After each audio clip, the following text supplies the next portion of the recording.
नदी के सोने चांदी के गाउन का जादू। एक समय की बात है, एक गांव में कनिका और रूबी नाम की दो बहनें अपने मामा और मामी के साथ रहा करती थी। क्योंकि कुछ समय पहले ही रूबी और कनिका के माता पिता की एक सड़क हादसे में मृत्यु हो गई थी, इसलिए दोनों बहनें अपने मामा मामी के साथ उनके घर आ जाती है। लेकिन उनकी मामी सुजाता उन बहनों को बिल्कुल भी पसंद नहीं किया करती थी। कनिका बड़ी थी और रूबी अभी छोटी थी, लेकिन फिर भी सुजाता रूबी से घर का सारा काम करवाया करती थी। एक दिन रूबी अपनी बड़ी बहन कनिका से बोलती है, दीदी, इस तरह से मैं अगर घर के काम करती रही तो मैं कभी भी स्कूल नहीं जा पाऊंगी। मेरा पढ़ाई करने का बहुत मन करता है। मैं पढ़ना चाहती हूँ ताकि हम मामी जी की इस नर्क भरी जिंदगी से बाहर निकल जाएं। दीदी, एक बार आप मामी जी से बात करके देखो, क्या पता वो मेरे स्कूल में एडमिशन करवा दे, फिर मैं स्कूल जाया करूँगी। एक बार आप कोशिश तो करके देखिए दीदी। रूबी, मेरी प्यारी बहन, जो तुम ये ख्वाब देख रही हो बहुत अच्छा है, लेकिन हकीकत तो ये है कि मामी जी तुम्हें कभी भी स्कूल नहीं जाने देगी, क्योंकि मामी जी ने मामा जी के कहने पर हमें अपने घर में जगह तो दे दी, लेकिन वो हमें इस घर का सदस्य नहीं मानती है, बल्कि हमें नौकरानी मानती है। तुम तो जानती हो, वो पूरा दिन हमसे नौकरों की तरह काम कराती है। फिर तुम ही बताओ, वो तुम्हें स्कूल कैसे जाने देगी। रूबी और कनिका इस तरह बातें कर रही थी। तभी वहाँ पर सुजाता आ जाती है और उन दोनों की सारी बातें सुन लेती है और रूबी को जोर से थप्पड़ मारकर कहती है, तुम दोनों मनहूस बहनें यहाँ बैठकर कौन सी खिचड़ी पका रही हो? मैंने तुझसे बोला था ना कि मेरे लिए जल्दी से चाय और नाश्ता लेकर आ। तूने मेरी बात नहीं मानी और यहाँ अपनी बहन से गप्पे लड़ा रही है महारानी। मामी जी, मुझे माफ कर दो, मेरे दिमाग से निकल गया। आप मुझे 10 मिनट दीजिए, मैं थोड़ी देर में चाय नाश्ता लेकर आती हूँ। ऐसा बोलकर कनिका अपनी मामी के लिए चाय और नाश्ता बनाकर उनके कमरे में लेकर जाती है। कनिका के दिमाग में अपनी बहन रूबी की बात ही चल रही होती है, इसलिए वो बहुत हिम्मत करके अपनी मामी से बोलती है, मामी जी, एक बात बोलूं? हाँ बोल। वो मामी जी, रूबी पढ़ना चाहती है, उसका पढ़ने लिखने का बहुत मन करता है, वो पढ़ाई में भी बहुत अच्छी है, इसलिए आप कृपया करके उसके स्कूल में एडमिशन करवा दीजिए। आप चाहे तो रात दिन मुझसे सारा काम करवा लेना, लेकिन मेरे ऊपर एक एहसान कर दीजिए, बस मेरी बहन के स्कूल में एडमिशन करा दीजिए। मैं आपका ये एहसान कभी भी नहीं भूलूंगी। कनिका की ऐसी बातें सुनकर सुजाता आग बबूला हो जाती है और वो गरम गरम चाय कनिका के ऊपर फेंक देती है और जोर से कनिका को थप्पड़ मारकर बोलती है, तेरी बहन को पढ़ लिख कर आखिरकार बनना क्या है? कलेक्टर तो वो बन नहीं पाएगी, रहेगी तो तेरी बहन आखिरकार मेरे घर की नौकरानी। आज तो तूने मेरे सामने ऐसी बात कर दी है, लेकिन आज के बाद दोबारा तूने स्कूल जाने की बात करी तो मैं तुझे बहुत मारूंगी और अपने घर से तुम दोनों बहनों को धक्के मारकर बाहर निकाल फेंकूंगी। फिर है ना तुम दोनों बहनें सड़क के किनारे भीख मांगते हुए। मैंने तुम्हें अपने घर में रहने की इजाजत दे दी है, वही काफी है। वो तो तुम्हारे मामा जी की बात मान ली मैंने, वरना तो मैं तुम्हें घर में भी घुसने भी ना दूं। चल निकल जा यहाँ से, मेरा सारा मूड खराब कर दिया। बेचारी कनिका रोते रोते वहाँ से चली जाती है। तभी रूबी दवाई लेकर आती है और अपनी बहन के हाथों पर लगाती है। दीदी, मुझे माफ कर दो, सब कुछ मेरी वजह से हुआ है। अगर मैं स्कूल जाने की बात नहीं करती तो आप मामी जी से भी बात नहीं करती और ना ही मामी आपकी पिटाई करती और ना ही वो गरम गरम चाय आपके ऊपर फेंकती। दीदी, आप ये क्रीम लगा लीजिए, इससे आपके जख्म ठीक हो जाएंगे। मैं आज के बाद कभी भी स्कूल जाने के बारे में बात नहीं करूंगी। अपने दिलो दिमाग से मैं स्कूल का ख्याल निकाल दूंगी। ऐसा कहकर रूबी अपनी बहन कनिका को क्रीम लगा देती है, जिसके बाद वो दोनों बहनें सो जाती हैं। सुबह उठने के बाद सुजाता कनिका और रूबी को बुलाती है और कहती है, मेरी बात ध्यान से सुनो नालायको, आज मेरी बेटी नानी के घर से वापस आ रही है, इसलिए तुम पूरे घर की अच्छे से सफाई कर देना और पूरे घर को दुल्हन की तरह सजा देना। और सुन कनिका, 10 तरह के अलग अलग पकवान भी बना देना, क्योंकि मेरी बेटी को अलग अलग वैरायटी का खाना खाना बहुत पसंद है। और तू सुन रूबी की बच्ची, मेरी बेटी को गार्डन बिल्कुल साफ मिलना चाहिए, क्योंकि वो शाम के समय में गार्डन में अक्सर जाती रहती है, इसलिए अच्छे से सफाई करना गार्डन की। अगर तुम दोनों मनहूस बहनों ने कोई भी गलती करी तो मैं तुम्हारी खाल खींच लूंगी। चलो जाओ यहाँ से, अपना काम करो। बेचारी कनिका के हाथों में अभी भी चाय के जलने से छाले होती हैं, लेकिन वो फिर भी काम करने लग जाती है क्योंकि उसकी मजबूरी थी। उसे इसी मजबूरी में घर का सारा काम करना पड़ता है।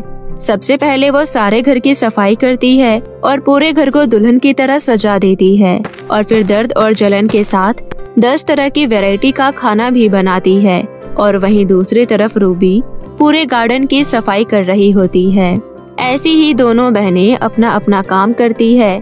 थोड़ी देर बाद सुजाता की बेटी लक्ष्मी घर पर आ जाती है और डाइनिंग टेबल पर बैठकर अपनी माँ के साथ खाना खा रही होती है।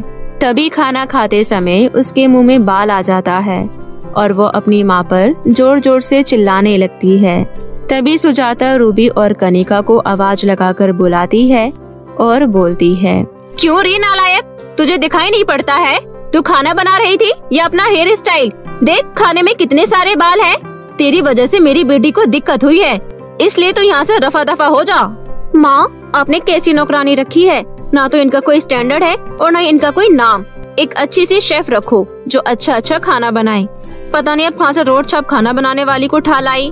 पता नहीं कैसा खाना बनाया इसने, एक तो ऊपर से इतनी सारी मिर्च और बाल भी। चलो निकलो यहाँ से तुम दोनों की दोनों। मामी जी, हमें माफ कर दो। रात के समय में हम दोनों कहाँ पर जाएंगी? हमारा तो आपके सिवा कोई भी नहीं है। मैं आपके हाथ जोड़ती हूँ, हमें मत निकालिए। माँ, ये आपको मामी क्यों बोल रही है? ये दोनों कौन है? अरे बेटा, ये दोनों बुआ की बेटियां हैं। इसके माँ बाप मर गई, इसलिए मैंने इसको यहाँ रख लिया। मैंने सोचा कि मेरे को 2 नौकरानी मिल जाएगी। माँ, अभी के अभी निकालो इनको यहाँ से। मुझे अच्छे से याद है, बचपन में इन्होंने मेरे साथ बहुत गलत किया है। इन दोनों बहनों ने मिलकर मेरा खूब मजाक उड़ाया है। जब मैं इनके घर खेलने के लिए जाती थी तो ये दोनों बहनें मुझे अपने खिलौने कभी भी नहीं दिखाती थी। अभी के अभी निकालो इनको यहाँ से। लक्ष्मी दीदी, बचपन की बातें जाने दीजिए, वो तो बचपन था। अगर आप हमें बाहर निकाल देंगी तो रात के समय में हम लोग कहाँ जाएंगे? हमें तो अंधेरे से बहुत डर लगता है। कृपया करके आप हमें घर से बाहर मत निकालिए। आप दोनों हम दोनों बहनों से जितना काम बोलेंगी, हम दोनों उतना काम करने के लिए तैयार है। हम कभी भी आपको शिकायत का मौका नहीं देंगे, लेकिन हमें आप घर से मत निकालिए। दोनों बहनें अपनी मामी और उनकी बेटी के सामने बहुत गिड़गिड़ाती है, लेकिन उनकी मामी सुजाता और उनकी बेटी लक्ष्मी को उनके ऊपर बिल्कुल भी दया नहीं आती है। जिसके बाद दोनों माँ बेटी उन दोनों को घर से बाहर निकाल देती है।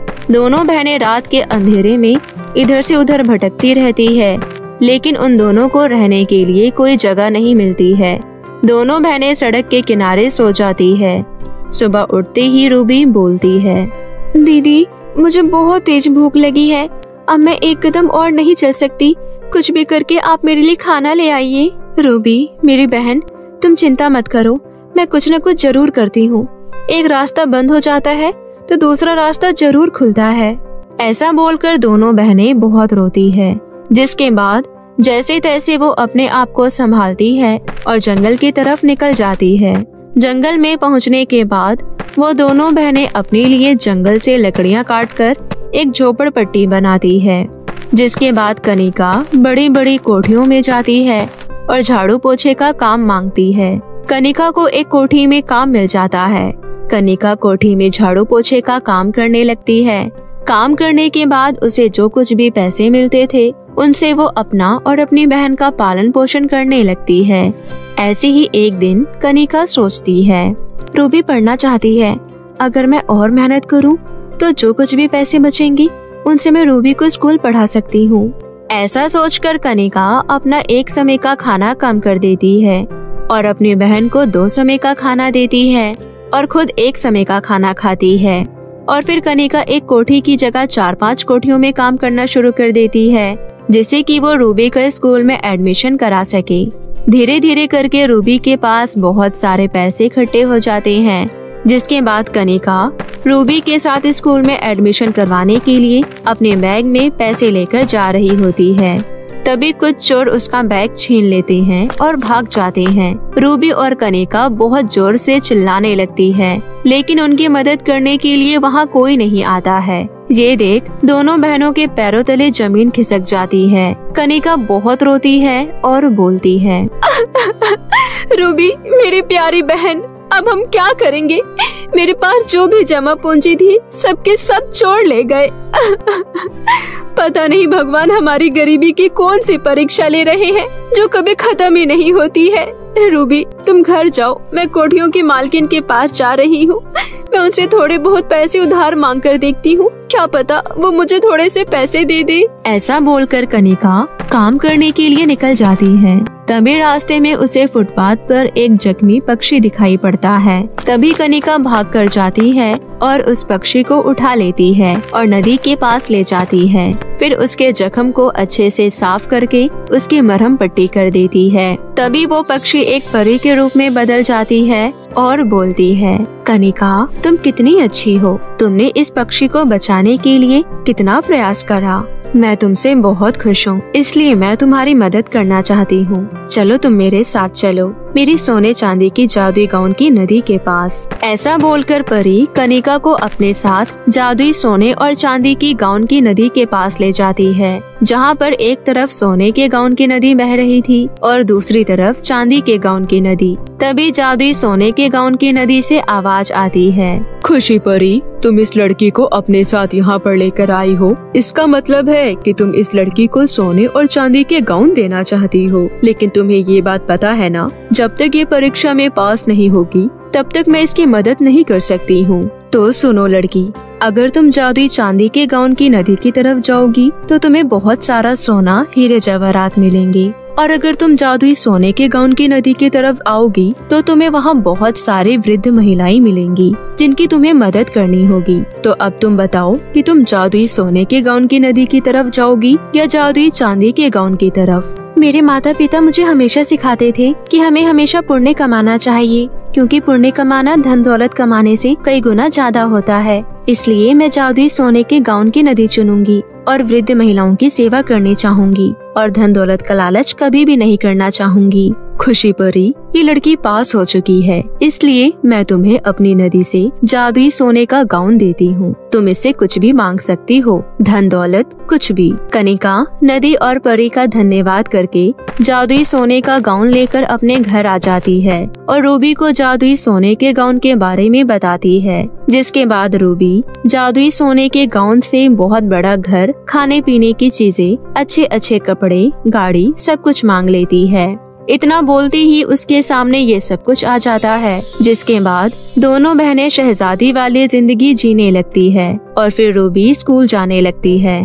अपनी बहन को स्कूल जाता देख कनिका बहुत खुश होती है, लेकिन जब इन सब की खबर सुजाता और लक्ष्मी को लगती है तो वो दोनों आग बबूला हो जाती है और कुछ गुंडों को लेकर वो दोनों उनके घर पर आ पहुँचती है और जादुई सोने का गाउन चुराने की कोशिश करती है। लेकिन जैसे ही सुजाता जादुई सोने के गाउन को हाथ लगाती है तो उसे बहुत तेज करंट लगने लगता है और उसके बाद जादुई सोने के गाउन से सांप और बिच्छू निकलने लगते हैं। सांप और बिच्छू को आता देख वो सभी वहाँ से भाग जाते हैं। जिसके बाद वो दोनों बहनें जादुई सोने के गाउन की मदद से अपना हंसी खुशी जीवन बिताने लगती है और गांव के गरीब परेशान लोगों की मदद भी करती है। तो मेरे प्यारे दोस्तों, कैसी लगी आपको मेरी ये कहानी, हमें कमेंट करके जरूर बताएं और अगर कहानी अच्छी लगी हो तो वीडियो को लाइक और चैनल को सब्सक्राइब करना ना भूलें। सुशीला नाम की एक लड़की अपनी माँ के साथ रहती थी। जब सुशीला 2 साल की थी तभी उसके पिता की किसी बड़ी बीमारी से मृत्यु हो चुकी थी और तभी से सुशीला की माँ मीरा नौकरी करके अपनी बेटी का ध्यान रखती थी। सुशीला बहुत ही सीधी साधी और सुंदर लड़की थी। आज वो पूरे 14 साल की हो चुकी थी। आज उसका जन्मदिन था तो मीरा सुशीला की सहेलियों के लिए कुछ खाना और केक लेने के लिए बाजार जाती है।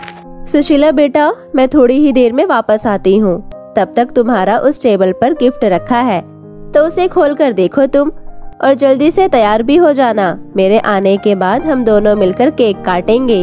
अरे वाह माँ, तुम मेरे लिए सरप्राइज लेकर आई हो, मैं अभी देखती हूँ।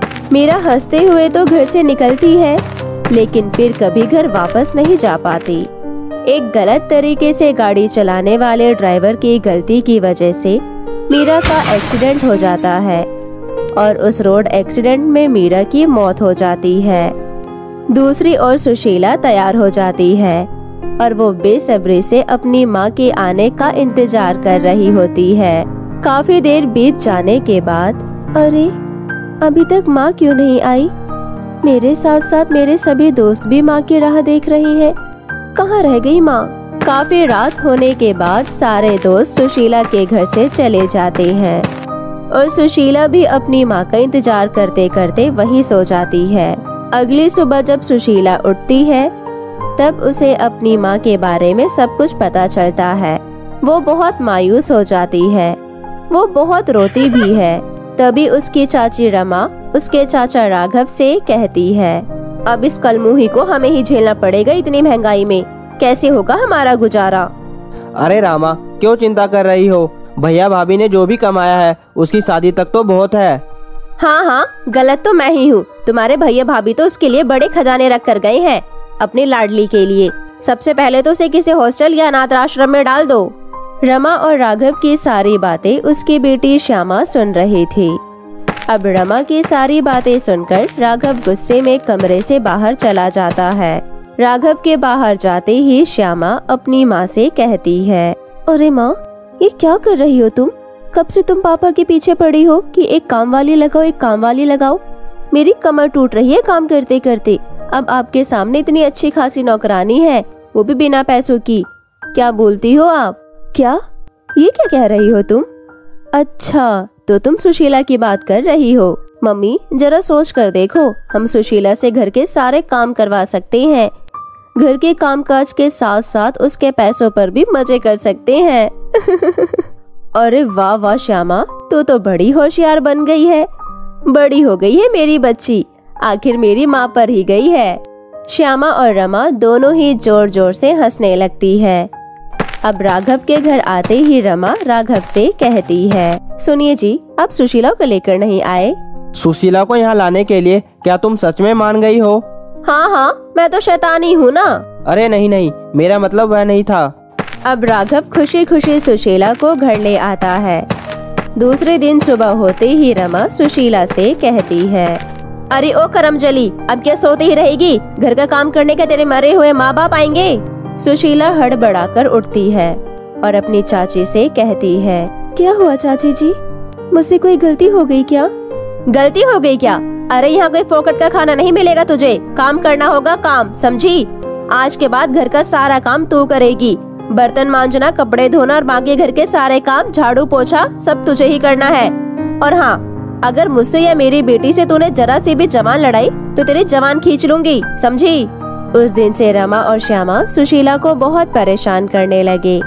दिन भर सुशीला से काम करवाने के बाद भी रमा उसे रात को चक्की में आटा पीसने का काम देती है और फिर इसी कारण सुशीला को अपनी माँ की बड़ी याद आती है।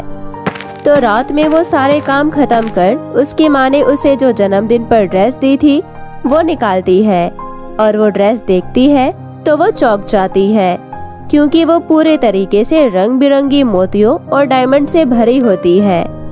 उस ड्रेस को देख सुशीला बहुत ज्यादा खुश हो जाती है। वो दिन भर की थकान एक सेकंड में भूल जाती है, पर वो चुपचाप से अपने चाचा को वो ड्रेस दिखाने के लिए चली जाती है और धीरे से अपने चाचा से कहती है, चाचा जी, चाचा जी। चाचा जी उठकर सुशीला से कहते हैं, क्या हुआ बेटी? चाचा जी, देखो तो, मैंने अपनी माँ की दी हुई ड्रेस निकाली। बेटी, यह तेरी माँ की आखिरी निशानी है, इसे हमेशा संभाल कर रखना। अब सुशीला अपने चाचा की बात मानकर उस ड्रेस को संभालकर अपनी अलमारी में रख देती है। दूसरे दिन पूरे दिन भर काम करके सुशीला जैसे ही शाम को अपने बेड की तरफ जाती है तो उसकी चाची उसको अपनी बेटी के सूट पर कढ़ाई करने के लिए दे देती है। तो इस काम को देख सुशीला अपने आप से बोलती है, दिन भर का काम करवाने के बाद चाची मुझे रात को भी काम दे देती है ताकि मैं रात में ठीक से सो भी ना पाऊँ। जाने दो, ये तो हर रोज का है। आज तो मैं अपनी माँ की दी हुई ड्रेस पहनूंगी। बहुत वक्त बीत चुका है, मैंने तो उसे देखा ही नहीं। इतना कहकर सुशीला अपनी चाची की बेटी का सूट वहीं टेबल पर रख देती है और अपनी माँ की दी हुई ड्रेस पहन लेती है। सुशीला वो ड्रेस पहनकर बेहद खूबसूरत लग रही थी और वो अपनी माँ को बहुत याद कर रही थी। कि तभी सुशीला अपनी आंखें खोलकर देखती है तो चाची ने जो काम सुशीला को दिया था वो अपने आप ही हो चुका था। चाची की बेटी श्यामा के सूट पर कढ़ाई अपने आप ही हो गई थी। तो सुशीला उसे भी देख बहुत खुश होती है। अब रात को सुशीला आराम से सो जाती है। सुबह होते ही चाची कहती है, अरे ओ महारानी, चल उठ जा, घर के सारे काम रास्ता देख रहे हैं तेरा, और तू यहाँ सो रही है। और रात को मैंने तुझे श्यामा का कुर्ता दिया था ना, उस पे तूने कढ़ाई कर दी? जी चाची जी, हो गया। चाची श्यामा की ड्रेस को देखकर चौंक जाती है। अब वो हर रोज सुशीला को कोई न कोई काम देने लगी ताकि वो रात को सो ना पाए और वो जल्द से जल्द घर छोड़कर भाग जाए ताकि सुशीला की सारी प्रॉपर्टी उन्हें मिल जाए। लेकिन अब तो सुशीला रोज रात को अपनी माँ की दी हुई वो जादुई ड्रेस पहनती और रात का सारा काम जल्दी से निपटाकर सो जाती थी। अब एक दिन श्यामा अपनी माँ से कहती है, माँ, क्या आपको नहीं लगता कि सुशीला की कोई मदद कर रहा है, क्योंकि आप उसे इतना काम देती हो? क्या माँ, आपको नहीं लगता कि सुशीला की कोई मदद कर रहा है, क्योंकि आप उसे इतना काम देती हो जो रात भर में भी पूरा ना हो सके, लेकिन फिर भी वो कर लेती है। इतना ही नहीं, आजकल तो वो बड़ी खुश भी रहने लगी है, वरना इतना काम करने के बाद तो चेहरे पर मायूसी के सिवा और कुछ नहीं होना चाहिए। माँ, आपने उसकी पढ़ाई बंद करवाई, फिर भी उसने बाजू वाली राधा से एक बुक ली। रात के समय किचन में बैठकर पढ़ रही थी वो। क्या बोल रही है तू बेटी? हाँ माँ, सच ही तो बोल रही हूँ मैं, दाल में जरूर कुछ न कुछ तो काला है। अब रमा और श्यामा दोनों ही सुशीला पर नजर रखे हुए थे। दिन हो या रात का समय, दोनों आंखों में तेल डालकर सुशीला पर नजर रखे हुए थे। हर रोज की तरह सभी रात में सो गए होंगे, ये सोचकर सुशीला ने अपनी माँ की दी हुई ड्रेस पहन ली और घर के सारे काम झट से कर ली। तो उसे देख रमा बोली, अच्छा तो ये बात है। फिर रमा और श्यामा दोनों ही भागकर सुशीला के पास जाकर उसे पकड़ते हैं, लेकिन सुशीला को हाथ लगाते ही उन दोनों के हाथों में आग लग जाती है और दोनों के हाथ जलने लगते हैं। जैसे ही वो हाथों को अपने पीछे करती है तो आग बुझ जाती है, लेकिन हाथ बेरहमी से जल चुके थे। वो दोनों भागकर किचन में पानी की ओर भागती है तो आज पानी भी ठंडे की जगह गरम गरम निकल रहा था। ये देखकर रमा श्यामा और भी ज्यादा घबरा जाती है और वो सुशीला से कहती है, सुशीला, हमें माफ कर दो सुशीला, आज के बाद हम तुम्हें कभी भी तंग नहीं करेंगे, हम तुम्हारी सारी बातें मानेंगे, लेकिन प्लीज प्लीज सुशीला, तुम हमें इस मुसीबत से बाहर निकालो। फिर सुशीला अपने जादुई ड्रेस से बोलकर उन दोनों की हाथों की आग बुझवाई और उनका हाथ ठीक कर दिया। फिर उस दिन के बाद रमा और श्यामा का व्यवहार सुशीला के प्रति बदल गया। अब तो सुशीला ने अपना एडमिशन भी करवा लिया था। आखिर उस दिन से फिर सभी परिवार एकजुट होकर मिलजुल कर रहने लगते हैं। तो मेरे प्यारे दोस्तों, कैसी लगी आपको मेरी ये कहानी? मुझे कमेंट करके जरूर बताएं और इसे अपने दोस्तों के साथ भी शेयर करें। और हाँ दोस्तों, अगर आपने अब तक मेरे चैनल को सब्सक्राइब नहीं किया है तो प्लीज जल्दी से नीचे लाल बटन दबाकर अभी कर ले। तो मिलती हूँ आपसे फिर किसी नई कहानी के साथ। तब तक के लिए आप अपना ध्यान रखें। बाय बाय दोस्तों।